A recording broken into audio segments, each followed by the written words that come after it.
श्री स्वामी समर्थ. कधी वाटलं नव्हतं की जसं मी इतरांकडनं स्वामींचे ज्यांना प्रचिती आली, अनुभव आले आहे ते मी ऐकत होते. पण मला पण असं काही अनुभव येईल आणि मी सगळ्यांबरोबर शेअर करेल असं मला कधीच वाटलं नव्हतं.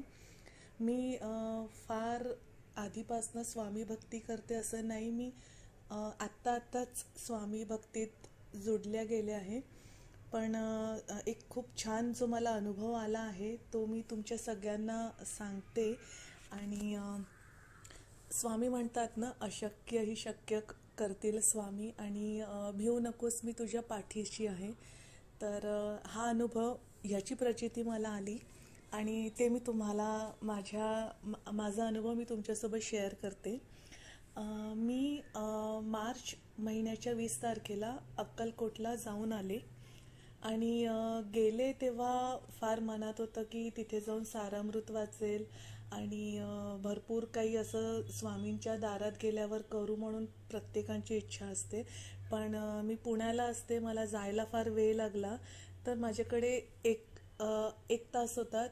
त्या वेळेत मला अक्कलकोट येथील महाराजांचं वटवृक्ष मंदिर आणि समाधी मंदिर या 2 ठिकाणी मला खूप छान दर्शन झालं. आणि मंदिरातनं येताना अचानकच मला पादुका दिसल्या.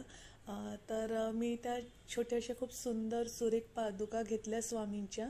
आणि ठरवलं की चला, स्वामींच्या पादुका आपल्या घरात आल्या ना, तर आता मस्त आपण पूजा करूया वगैरे. आणि 20 तारखेला सोमवार होता बहुतेक. त्या दिवशी आम्ही दर्शन घेतलं आणि दुसऱ्या दिवशी मंगळवारी फार दमलेलो होतो, काहीच म्हणजे ताकदच नव्हती शरीरात.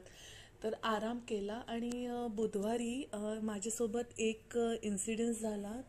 तर ते मी तुम्हाला सगळ्यांसोबत शेअर करते. बुधवारला सकाळी 8 वाजता माझ्या मिस्टरांना कॉल आला आणि त्या कॉलमध्ये सायबर फ्रॉडचा तो कॉल होता. आणि सकाळी 8 वाजता तो कॉल आला आणि त्यांना बोललं गेलं की हा फेडेक्सकडनं तुम्हाला कॉल आला आहे, तुमच्या नावाने मनी लॉन्ड्रिंग होतं आहे, ह्युमन ट्रॅफिकिंग होतं आहे, थायलंडमध्ये तुमच्या बँक अकाउंट तुमच्या नावाने काढल्या गेल्या. आणि त्यांना म्हणजे फसवलं त्या याच्यात. आणि ह्या सगळ्या याच्यात त्यांनी 10 लाख माझ्या मिस्टरांकडनं एक्स्टॉर्शनसारखे घेतले. आणि ते पैसे मी माझ्या 2 मुलींच्या भविष्यासाठी ठेवले होते, त्यांच्या शिक्षणासाठी, की जेणेकरून कशात गुंतवणार आणि 5-6 वर्षांनी ते पैसे किंबहुना डबल होतील आणि ते 2 मुलींच्या शिक्षणाला आपण लावू म्हणून ते पैसे ठेवले होते. आणि अचानक मला असं म्हणजे कळलं की ते 10 लाख गेले आपले. आणि माझ्यासमोर माझ्या 2 मुली आणि त्यांचं भविष्य आणि ते 10 लाख. आणि ते 10 लाख मी माझ्या म्हणजे मी माझे होते, म्हणजे माझी प्रॉपर्टी विकून मी जे पैसे जमा केले होते त्याच्यातली ती रक्कम, तो एक भाग होता, ती रक्कम. आणि पायाखालची जमीन गेली अक्षरशः, देवच आठवले मला. आणि जसं मला कळलं, मिस्टरांनी पैसे ट्रान्सफर केले, मी सरळ पोलीस स्टेशनमध्ये गेले आणि पोलिसांना घरी घेऊन आले. आणि पोलिसांनी बोललं की हे सायबर फ्रॉड आहे, तुम्हाला कळलं कसं नाही, तुमचे मिस्टर स्वतः एक IT मध्ये आहेत आणि तुम्हाला कळलं कसं नाही. आणि तेव्हा अशी परिस्थिती होती की मला असं मनात विचार आला की आपण अक्कलकोटला गेलो आणि आपण स्वामींच्या पादुका आणल्या आणि आपल्या सोबत आणि ज्या म्हणजे देवघरात मी देव धुवत असताना, देवांना न्हाऊ घालताना एवढी मोठी गोष्ट झाली आणि स्वामी तिथे असताना असं कसं झालं. आणि मी अक्षरशः ते सगळं झाल्यावर मला असं, मी स्वामींपुढे बसले आणि म्हटलं मला तुमची पूजाच नाही करायची आहे, काय मी तुमच्या पादुका आणल्या आणि मी इतकं विचार करत होते प्रगट दिनाला मी इतकं छान तुमचं सगळं करेल वगैरे, आणि हे तुम्ही काय केलं, असं म्हणजे माझ्या मनात येत गेलं ते. आणि मी खूप त्यांना अद्वा तद्वा बोलले, जे मी आता बोलू पण म्हणजे मला असं वाटलं होतं की मी आता कधीच तुमची भक्ती नाही करणार, कधीच नाही, मला नकोच तुम्ही घरात वगैरे, असं मी म्हटलं. मी तुम्हाला केंद्रात जाऊन सोडून देणार वगैरे असं, मला तुम्हाला पूजाच नाही करायची आहे. आणि मी 2 दिवस म्हणजे अक्षरशः स्वामींच्या मूर्तीकडे बघितलंच नाही. आणि मी जाऊन त्यांच्याकडे रडायचे की तुम्ही असं का केलं, तुम्ही असताना हे कसं होऊ दिलं, तुम्ही तर गुरु आहे, तुम्ही मार्ग दाखवता, मग तुम्ही असं का केलं. पण मग नंतर 2 दिवस मग मला कळलं की ठीक आहे, जाऊ द्या, आपण स्वामी आपली परीक्षा घेतात आहे ना, ठीक आहे, चला आपण भक्तीच करूया, नाही केलं तर नाहीच नाही, पण करून बघूया. आणि त्या दुसऱ्या दिवशीच्या संध्याकाळपासून मी अखंड अखंड श्री स्वामी समर्थ हा जप सुरू केला. आणि नंतर मी रोज सारामृत वाचत गेले. सोबत मी पोलिसांकडे कंप्लेंट केली. कोर्ट, पोलीस हे सगळं माझं सुरूच होतं. जिथेही जात होते तिथे सगळे म्हणत होते, हे जम्पिंग मनी आहे, हे तुम्हाला मिळणार नाही, तुम्ही आस लावू नका. आणि पोलीस पण कॉपरेट करतात, पण असं चुटकीसर काम होईल असं नसतं. आणि त्यावेळेस आपली सिच्युएशन पण खूप अशी हे असते की कसं काय होणार. पण मी पोलीस स्टेशनला गेले. देवाच्या कृपेने तिथे 6.5 लाख त्या अकाउंटमध्ये फ्रीज केले. म्हणजे ज्या दिवशी मी पोलीस स्टेशनमध्ये गेले होते हे सगळं कंप्लेंट टाकायला, त्या दिवशी तिथले जे सायबरचे जे इन्स्पेक्टर असतात त्यांची नाईट शिफ्ट होती. पण अनायशा मी कंप्लेंटसाठी गेले आणि ते तिथे होते. आणि त्यांनी लगेचच तो अकाउंट सील केला ज्याच्यात फ्रॉड झाला होता. आणि तेव्हा त्या अकाउंटमध्ये 6.5 लाख होते.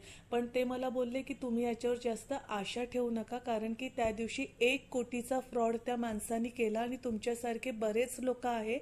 तर हे पैसे जे फ्रीज झाले तर हे तुमचे आहे असं तुम्ही समजू नका, कारण तुमच्यासारखे बाकीचे पण पोलिसांकडे जातील, कोर्ट केस करतील, कोर्टाकडून ज्याला आधी ऑर्डर मिळेल त्याला ते पैसे मिळतील.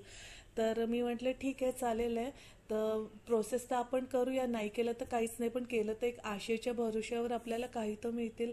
आणि सोबत अखंड स्वामींचा जप सुरू होता, सारामृत सुरू होतं. आणि स्वामींना एकच प्रार्थना करत होते की ते माझ्या मेहनतीचे आणि माझ्या मुलींच्या भविष्याचे पैसे आहे, तर तुम्ही काही करा आणि मला तेवढी रक्कम तरी मिळवून द्या. आणि असं माझा 20 दिवसाचा कोर्ट पोलीस स्टेशन. आणि याच्यात मला फार विचित्र अनुभव पण आले. आणि नंतर 20 दिवसानंतर मला माझे ते 6.5 लाख पूर्ण मिळाले.